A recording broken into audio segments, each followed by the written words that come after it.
La mort poursuit son assaut sur les croyants, parfois sur leur intelligence. Il y a un assombrissement, un engourdissement ou quelque chose comme une paralysie de l'intelligence. Lorsque vous vous apprêtez à considérer les choses du Seigneur, l'assaut commence. À d'autres moments, vous pouvez être parfaitement éveillé et libre, et votre intelligence peut connaître un léger trouble, alors que vous travaillez à des choses ordinaires. Mais dès que vous venez à des choses spirituelles, aux choses de Dieu, vous découvrez que votre intelligence devient enténébrée. Vous trouvez qu'elle ne fonctionne pas, qu'elle est paralysée, qu'elle est gagnée par une obscurité et une emprise de mort. L'ennemi fait des assauts sur notre intelligence. Il n'y a aucun doute à ce sujet. Il attaque notre âme. Pas seulement le côté intellectuel, mais de tous côtés. L'ennemi fait une attaque sur le côté émotionnel pour l'assécher et figer nos sentiments, de sorte que nous sommes totalement incapables de donner une réponse et d'exercer quelques espèces de fonctions du cœur en relation avec le Seigneur. La même chose est vraie dans le domaine de la volonté. Il y a des moments où il semble que nous ne pouvons prendre aucune décision, que nous ne pouvons vouloir dans le sens du Seigneur. La volonté est l'objet d'un assaut de cette nature. La mort fond sur nous en chacune de ces sphères. Et l'expérience dans ce domaine est plus ou moins commune à nous tous. C'est une bataille, comme c'est directement le cas dans le domaine de l'esprit, mais également dans celui de l'âme. Ainsi, c'est aussi vrai pour le corps. Il n'y a absolument aucun doute que l'ennemi fait des assauts sur le corps des enfants de Dieu. Je ne dis pas que toute maladie, tout mal, toute faiblesse physique, la moindre fatigue physique proviennent directement de l'œuvre du diable. Bien sûr, historiquement, c'est la conséquence de son œuvre, mais maintenant, ce n'est pas nécessairement l'œuvre directe du diable. Nous ne sommes pas en train de dire que cela est. Nous nous trouverions en grande difficulté si nous devions enseigner cela.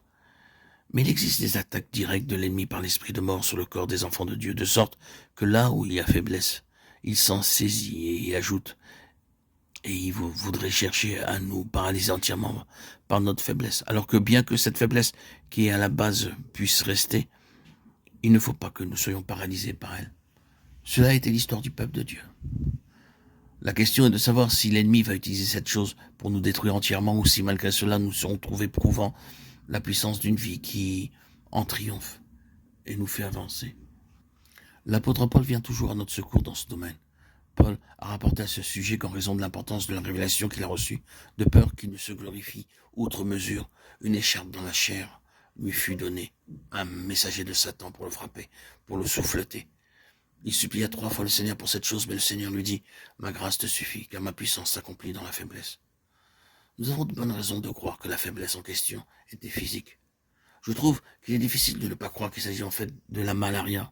Il y a bien des raisons, je pense, pourquoi qu'il s'agit de cette maladie. Les voyages de Paul concernaient souvent des régions infestées de moustiques, alors qu'il était démuni de tout moyen moderne permettant de surmonter cette maladie. Et quand vous vous souvenez que cette maladie affectait ses yeux, quiconque sachant quelque chose de cette maladie a connaissance de ces douleurs aiguës parcourant les yeux, qui finalement affectent l'organe de la vue. Ce sont autant d'indications qui incitent à penser à la malaria. Nous n'argumentons pas que cela était ainsi, mais nous trouvons difficile de croire autre chose que cela. Mais quoi qu'il en soit, c'était quelque chose qui de temps à autre saisissait Paul et désespérait de la vie. Et il semble qu'il ne savait jamais quand cette chose allait s'abattre sur lui. Son écharde, c'est sûr, était une faiblesse physique, et elle est appelée un messager de Satan. L'objectif de tout cela du côté de l'ennemi était une œuvre de mort. En relation avec cela, Paul parle de mort agissant dans sa chair mortelle. Tout était dans la direction de la mort, encore et toujours. Il faisait face et combattait la mort tout le temps. Et le cours de la vie de cet homme est celui d'un triomphe constant sur cette mort et sur Satan. Il est manifeste que la puissance de la mort nous assaille et que le Seigneur n'empêche pas tout le temps le diable d'attaquer notre corps. Mais cela ne signifie pas que le Seigneur a comme intention pour nous la mort.